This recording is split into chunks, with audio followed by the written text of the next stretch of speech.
Olá pessoal, sou a Paty Silveira e hoje a gente vai falar sobre constipação. Vamos lá?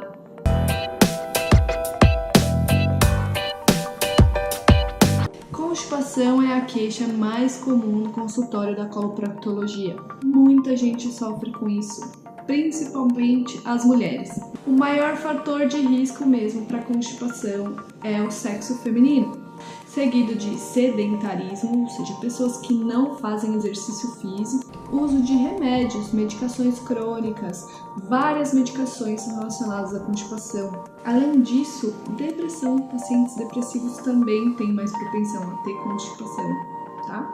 E pacientes que ficam acamados, ou seja, não tem muita movimentação durante o dia deles. Mas afinal, o que é constipação, né?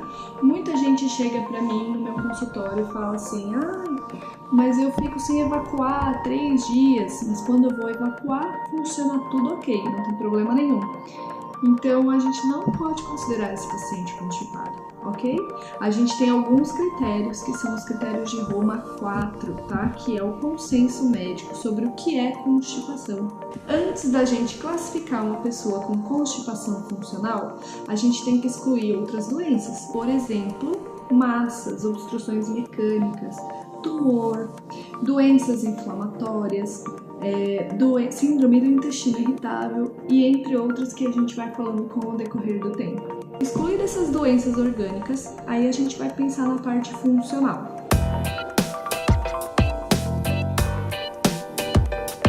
Por quê? Como que funciona o intestino? O intestino, ele funciona assim: o bolo de alimento cai lá no intestino delgado, ele passa por todo o intestino delgado até chegar ao intestino grosso.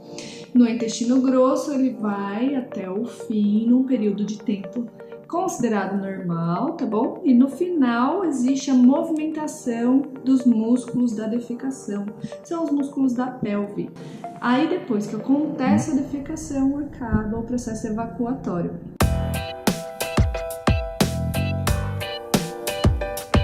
Tem gente que tem o trânsito intestinal normal.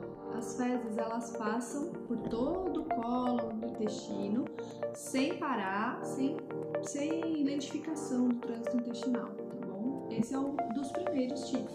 Quem não tem alteração do trânsito intestinal e nem do processo evacuatório no final, na verdade é uma pessoa sem doença, tá? Essa pessoa, ela precisa mudar os hábitos de vida dela, mudar os hábitos alimentares, pesquisar se existe algum tipo de intolerância alimentar e até melhorar a hidratação. Agora, pessoas que têm o trânsito intestinal normal, mas no final, no movimento da evacuação, não consegue terminar, essa pessoa ela vai precisar de uma ajuda.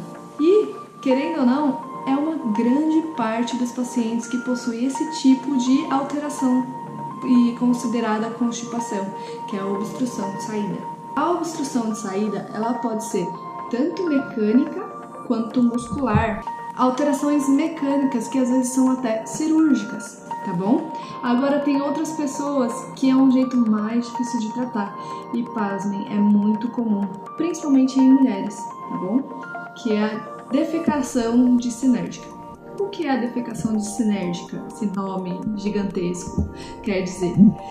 Bom, os músculos eles funcionam numa sincronia, né? Como se fosse uma dança. Tá? Na hora que termina de passar as fezes e elas acumulam no reto, que é onde elas ficam como se fosse um reservatório, né? E o reto distende como se fosse uma bexiga, isso é a deixa para o cérebro enviar para os músculos da pelve fazerem o movimento da evacuação.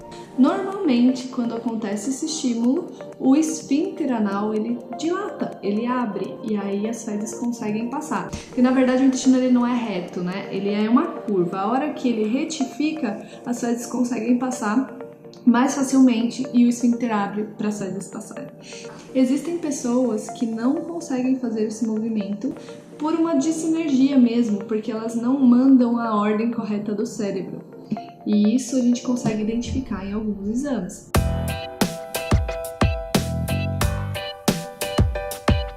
Além do exame de trânsito intestinal que a gente consegue fazer para ver se a pessoa tem um trânsito intestinal normal, a gente precisa ver também se esse esfíncter dela funciona, se ele é muito apertado, se ele não é, ou se ele é dissinérgico, ele não dança conforme a música. Para isso a gente tem alguns métodos, a gente pode estudar através da manometria no retal, ou até através da defecografia.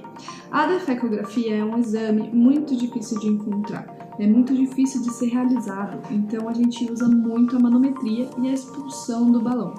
Como que a gente vê isso? A gente coloca um balãozinho com água no reto da pessoa, ele vai distender o reto como se fossem as fezes, e aí esse reto vai sentir a necessidade de mandar a ordem para o cérebro, e aí a gente vai conseguir testar se esse cérebro está ou não enviando a ordem para relaxar o esfíncter. Se você tem esse tipo de problema, a gente tem vários tratamentos, mas o mais importante deles é o biofeedback. A gente consegue fazer com profissionais capacitados que fazem um tipo de fisioterapia para você readaptar seu cérebro a responder direito ao movimento da evacuação e voltar a evacuar normalmente.